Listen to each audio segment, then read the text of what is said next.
días, bienvenidos una vez más a este tiempo devocional, tu palabra para encontrar el camino. Hoy es 28 de enero del 2022 y les invito para que continuemos con la lectura de la Biblia en un año. Hoy corresponde leer Éxodo capítulos 19 y 20 y capítulo 23 del versículo 20 al 33 y capítulo 24. Éxodo 19 al 20, capítulo 23, versículos 20 al 33 y capítulo 24.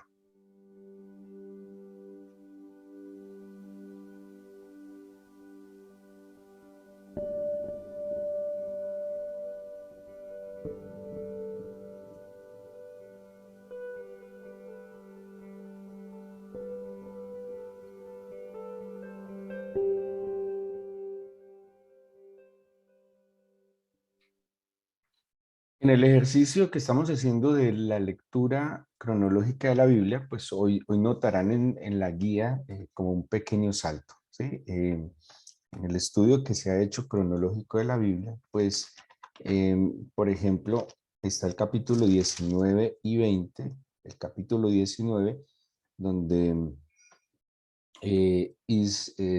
pues el pueblo de Israel está llegando ya al Sinaí y donde el Señor llama a Moisés para que ascienda al monte Sinaí y en el monte Sinaí le va a dar las leyes, ¿sí?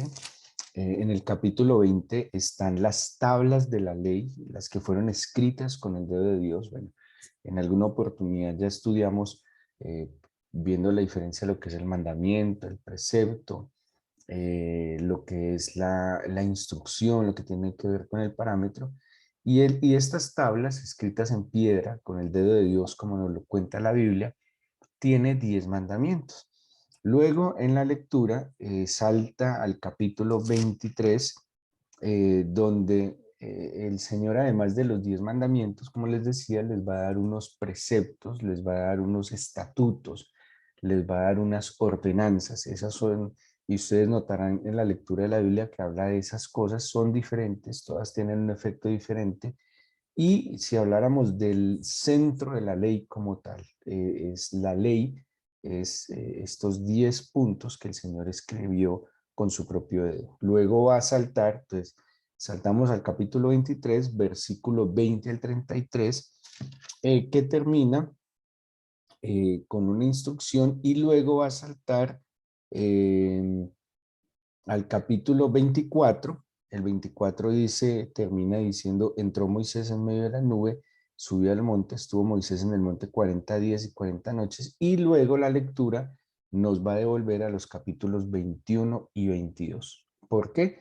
Pues porque nos va a devolver al resto de instrucciones que el Señor le dio a Moisés durante estos 40 días. ¿Listo? Entonces ahí vamos haciendo el ejercicio. Definitivamente la lectura cronológica de la Biblia nos va a demandar más concentración, mucha atención, pero estoy seguro que para aquellos que ya han tenido la oportunidad de leer la Biblia completamente en un año, pues van a disfrutar y van a ver una perspectiva muy útil y muy interesante en esta lectura cronológica. Pero yo quisiera que hoy nos centráramos en una parte del capítulo 20. Ayer hablamos que, que el Señor en el desierto le proveyó al pueblo de Israel como una respuesta también a sus dificultades, como una respuesta a sus limitaciones y necesidades. El Señor le provee primero al pueblo de Israel y hablamos de la dulzura. En medio de la amargura, el Señor les provee la dulzura.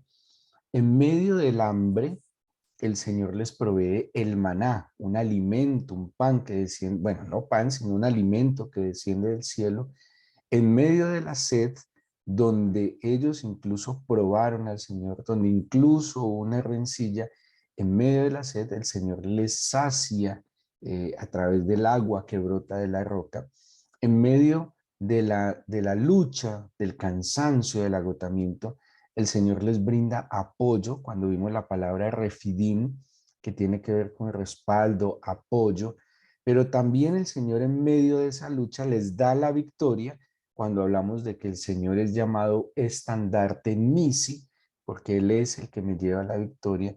Pero el Señor también en medio del trabajo, del caos, les da un método administrativo, un método de administrar mejor el tiempo, de administrar mejor pues lo que tenía que ver, digámoslo así, con la parte legislativa, con la dirección hacia el pueblo. Pero al final el Señor también, sabiendo que eran esclavos, que solo tenían una orden clara en la vida y era trabajar no más. Ahora la libertad definitivamente necesita instrucción. La libertad sin instrucción, pues puede ser mucho peor que la esclavitud, ¿sí? Porque no tiene parámetro, porque no tiene límites y lo puede destruir mucho más rápido que la misma esclavitud. Y hoy, pues vamos a hablar precisamente de esa instrucción, de ese que definitivamente un acto manifiesto del amor del Señor son sus palabras. Si hay algo que nos pueda expresar clara y abiertamente el amor del Señor es sus palabras. ¿Qué sería de este mundo sin sus palabras? ¿Qué sería de nosotros como creyentes sin sus palabras? Y en el capítulo 20, el Señor le entrega a Moisés lo que se conoce como las tablas de la ley, como les decía, escritas con el dedo de Dios y que tienen que ver, digámoslo así, que estos 10 puntos, este decálogo, va a recoger todo lo que va a regir al ser humano en la libertad que el Señor le concede.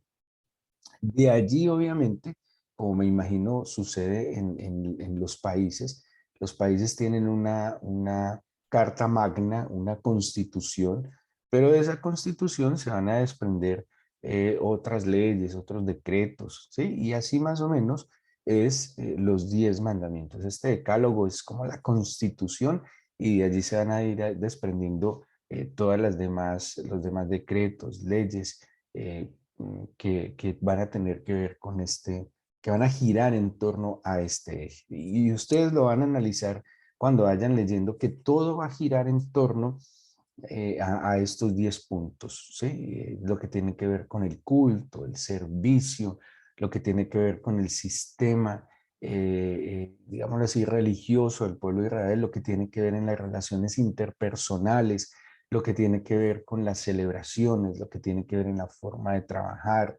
lo que tiene que ver en el trato a sí mismo, en ese respeto a sí mismo, pero también en ese respeto al prójimo, amor al prójimo, respeto al ecosistema, al entorno y también el cuidado al ecosistema. Vemos entonces en el capítulo 20 un decálogo, 10 puntos. Los primeros 3 tienen que ver con el Señor. El cuarto, así lo veo yo, tiene que ver conmigo, ¿sí? Es un regalo para mí.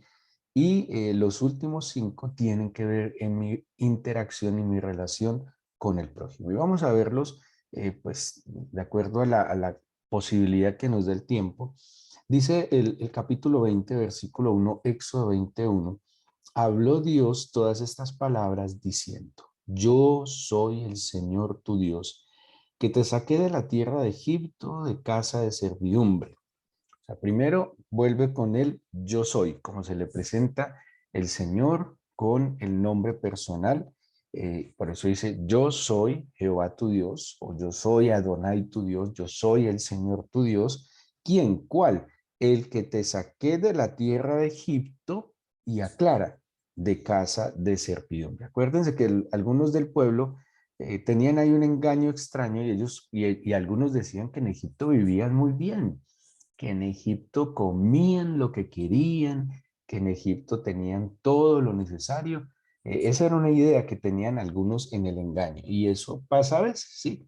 Algunos todavía consideran que la vida sin Cristo, antes de Cristo, era mejor, era más chévere, era más libre, hacíamos lo que queríamos, no había problemas, pero es un engaño y lo sabemos. Por eso les dije, yo lo saqué de Egipto, pero les recuerdo que Egipto era una tierra de servidumbre para ustedes. Y aquí empieza a a darles las leyes, los mandatos respecto a él. Y el primero es, en el versículo 3, no tendrás dioses ajenos delante de mí. Ese es el primero, como tradicionalmente lo hemos llamado, el primer mandamiento, la primer ley. No tendrás dioses ajenos delante de mí. De entrada, eso es un filtro, eso es una determinación a que, y como yo les he dicho varias veces, el pueblo de Israel, por lo menos, hasta que fue cautivo en Babilonia, siempre fueron politeístas. Lastimosamente, lastimosamente, el pueblo de Israel tenía el tabernáculo que construyó Moisés. Según la misma Biblia, tenían el tabernáculo a Moloc. Según la misma Biblia, incluso dentro del tabernáculo de Moisés tuvieron y adoraron la serpiente de bronce que hizo Moisés en el desierto. Y la misma Biblia nos dice que a pesar de que tenían el tabernáculo, y lo que les acabo de mencionar, cuando llegan ya a la tierra prometida y se establecen, seguían teniendo lugares altos de adoración a los Baales, a Sera, bueno, a diferentes dioses cananeos. Ese fue una constante en el pueblo de Israel y desde Sinaí el Señor les mandó, no tendrás dioses ajenos. Pero no tenemos que juzgar y criticar mucho al pueblo de Israel, sino que nosotros mismos nos debemos mirar sinceramente. Tenemos dioses ajenos fuera del Señor. Y ya hemos hablado de eso en otras ocasiones. ¿Quién es mi Dios? ¿A quién le rindo culto? ¿Quién se lleva mis pensamientos? ¿Quién es el centro de mis pensamientos? ¿Hacia qué van mis propósitos, mis planes, mis sueños? Entonces, ojo que aquí es muy claro, no tendrás dioses ajenos. El segundo, que tiene que ver también con el Señor, dice el versículo 4. No te harás imagen ni ninguna semejanza de lo que está arriba en el cielo, ni abajo en la tierra, ni en las aguas debajo de la tierra. No te inclinarás a ellas, ni las honrarás, porque yo soy Jehová tu Dios, fuerte, celoso, que he visto la maldad de los padres sobre los hijos hasta la tercera y cuarta generación de los que me aborrecen, y hago misericordia a millares, a los que me aman y guardan mis mandamientos. El segundo tiene que ver con que no le rindamos culto no solo a dioses, sino a las mismas cosas creadas. Que no hagamos imagen, dice, ni cosa semejante de las cosas creadas. Eso es lo que él está diciendo. Ni de lo que está en los cielos, ni en la tierra, a nada. No hagan imagen a la cual se inclinen. Y, y ojo, ¿no? Ojo que también son cosas muy sutiles. Hoy las imágenes están en un computador. Hoy las imágenes están en el televisor. Y el ser humano le rinde culto a esas imágenes. Eh,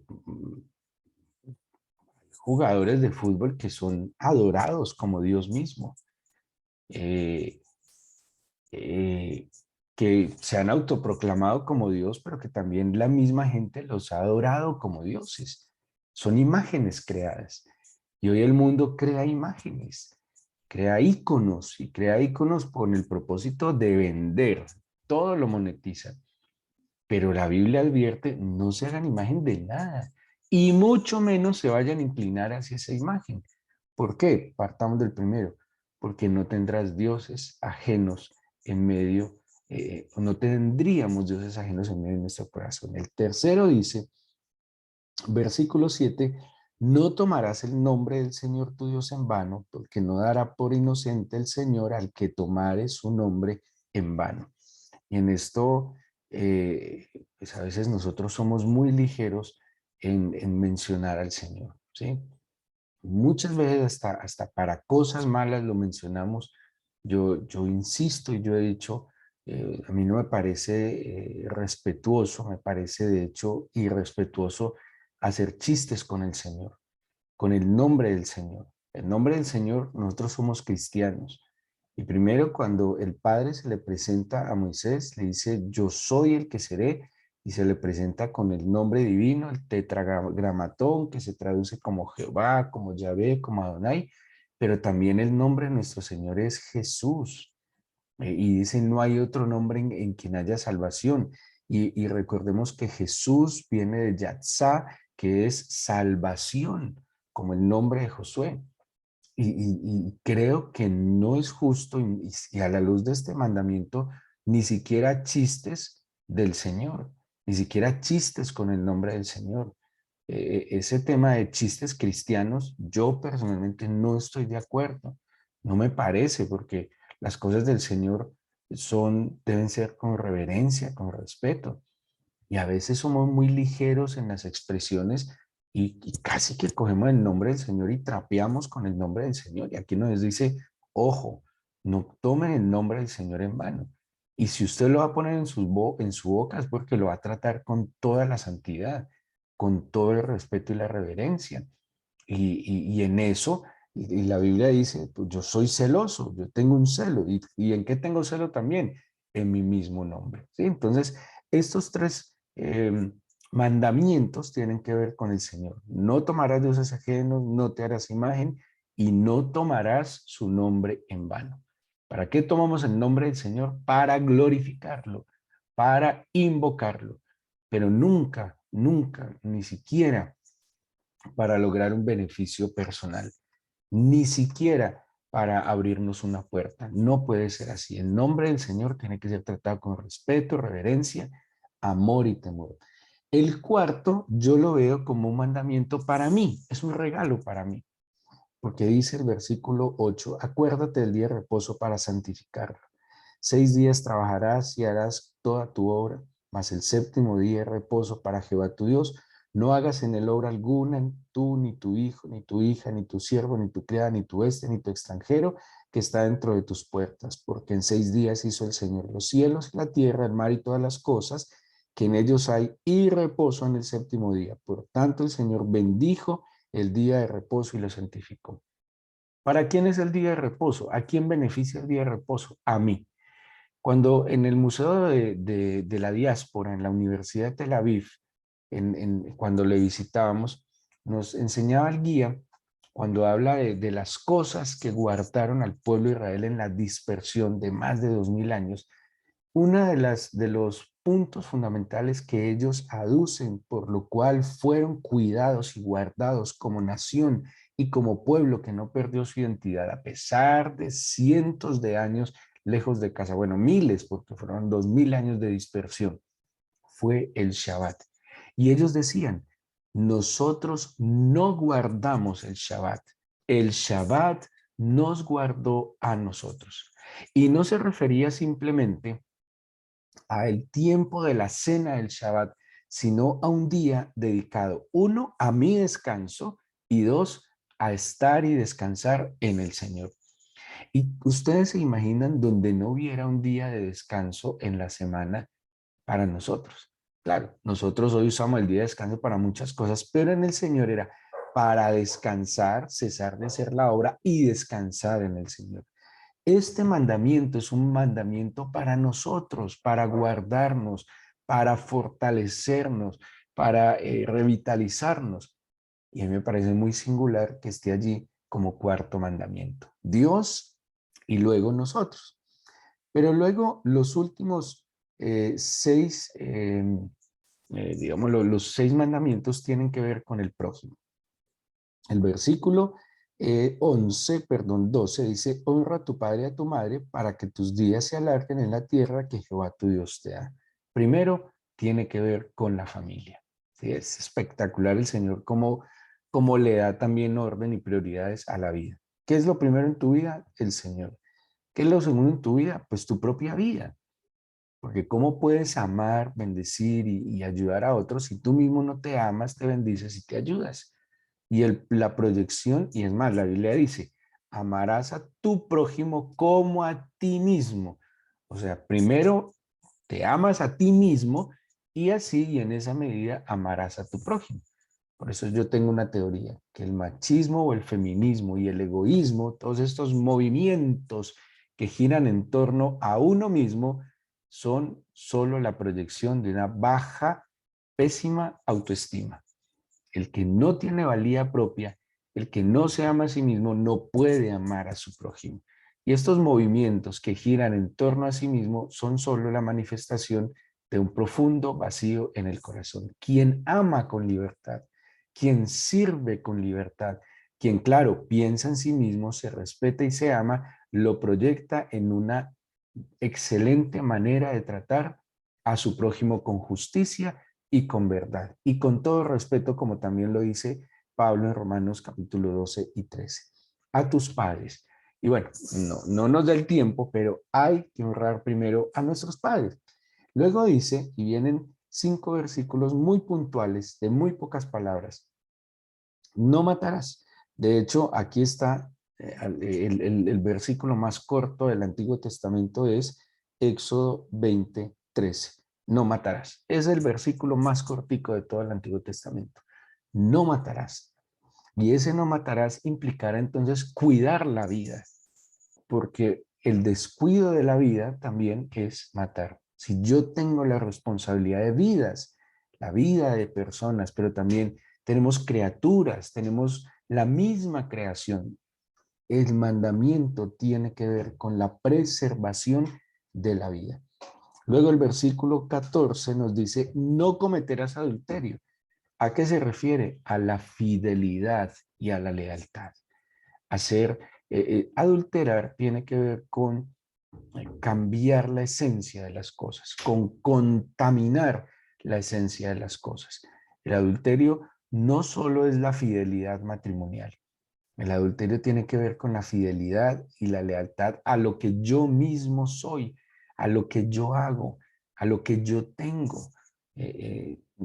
Adulterar, además, obviamente, primero tiene que ver en el contexto matrimonial, tiene que ver con la veracidad y la integridad con la que yo hago las cosas. El adulterio rompe la integridad y yo debo ser íntegro. ¿Sí? Adulterar es tomar un producto o un servicio y hacerle algo para disminuir la calidad. Eso es adulterarlo, ¿sí? Entonces, el mandamiento tiene que ver con ser fieles, leales, íntegros y correctos. Luego dice el versículo siguiente, el 15, no hurtarás. ¿A qué nos está mandando el Señor? A que seamos honestos. Robar no es solo quitarle algo a alguien, digamos material, tiempo. El tiempo también se roba. Si a mí en mi empresa me pagan por hacer una labor y no la hago y me pongo a hacer otras, yo tengo que cuestionar eso. Ser honestos en todo lo que hacemos. La Biblia dice, Pablo dice, al que respeto, respeto, al que honor, honor, darle a cada uno lo que le debe dar. El siguiente versículo, el 16, dice, no hablarás contra tu prójimo falso testimonio, la calumnia, la injuria, no maldecir, no hablar mal del prójimo. ¿Qué debemos hacer entonces? Bendecirlo, bendecir a mi prójimo, hacerle bien a mi prójimo. Una calumnia, una injuria puede destruir la dignidad y la vida de una persona. Y por último, dice, no codiciarás. ¿Qué no codiciarás? Ni la casa de tu prójimo, ni su mujer, ni su siervo, ni su criada, ni su buey, ni su asno, ni cosa alguna de tu prójimo. ¿Saben por qué nos volvemos codiciosos? Por falta de gratitud. Así que seamos más agradecidos con lo que somos, con lo que tenemos y con lo que hacemos. A mayor gratitud, menos queja y menos codicia. Estemos contentos con lo que tenemos, dice la palabra del Señor, y seamos agradecidos por todo. Cuando yo agradezco lo que tengo, lo que soy, tampoco me conformo, busco mejorar, pero no estoy mirando lo que otros tienen que a mí me falta y ardiendo internamente de envidia, sino por el contrario, agradeciendo, bendiciendo y disfrutando. Este decálogo no es otra cosa que la expresión del amor del Señor. Si cada uno lo entendiera, si cada uno lo viviera, ¿no creen que la vida sería mucho más agradable? ¿No creen que si el ser humano no se hubiera desligado de esto, tendríamos una sociedad más equilibrada, más justa, tendríamos un medio ambiente mucho más sano, tendríamos un estilo de vida mucho más tranquilo y seríamos más felices? pero por ahora cada uno asumámoslo, cada uno con responsabilidad, con valentía, asumamos este decálogo para que nos vaya bien en este camino que el Señor tiene para nosotros. Imagínense si cada familia pone en práctica este decálogo, si cada uno le da lugar a quien le tiene que dar el lugar. Primero, el lugar al Señor. Como dijo Josué, yo y mi casa serviremos al Señor. Así que entreguémosle este día al Señor en oración y pidámosle que su espíritu, como lo prometió, grabe en la tabla de nuestro corazón estos mandamientos. Cierra sus ojos y dígale así sencillamente, pero con sinceridad, con fe, con determinación. Graba en las tablas de mi corazón tus mandamientos, que queden guardados en mi corazón para que yo no peque contra ti. Pero además, porque este decálogo, Señor, es un acto de tu amor. Es demasiado sabio, inteligente y preciso. Y en esto guardarías mi vida y la vida de los que amo. En estos 10 puntos estaría una vida sana, libre, equilibrada, justa y sin duda alguna feliz, satisfecha y plena. Padre del cielo y de la tierra, yo te suplico que tu Espíritu Santo, que fue dado, Señor, en aquel día en Pentecostés, como llegó la ley a los 50 días de haber salido de Egipto, yo te suplico, Padre eterno, por favor, que en mi corazón tu Espíritu selle con su fuego estas palabras y que sean un derrotero para mi caminar. De verdad, Señor, haz que estas palabras queden grabadas en nuestros oídos, mente y corazón. Bendice este día, apártanos del mal, líbranos del mal camino, de caer en cualquier tipo de tentación. Cuida nuestras entradas y salidas, ten misericordia de nosotros, de los que amamos, de lo que hacemos, de lo que somos. Bendice nuestros proyectos, Padre, los que provengan de ti. Apártanos de los proyectos que no provienen de ti. Yo te pido, Señor, como tú se lo diste a Israel en el desierto, que nos des hoy tu dulzura, que nos proveas tu alimento, que nos sacies con tu agua viva, pero que también nos apoyes, nos respaldes, nos des la victoria, Señor, y que nos sigas dando la mejor forma de hacer las cosas, a optimizar mejor cada recurso que pones en nuestras manos y que no nos apartemos de tu instrucción. Bendícenos, ampáranos, Señor, te lo pido y te agradezco que escuches nuestra oración en el nombre de Jesús. Amén.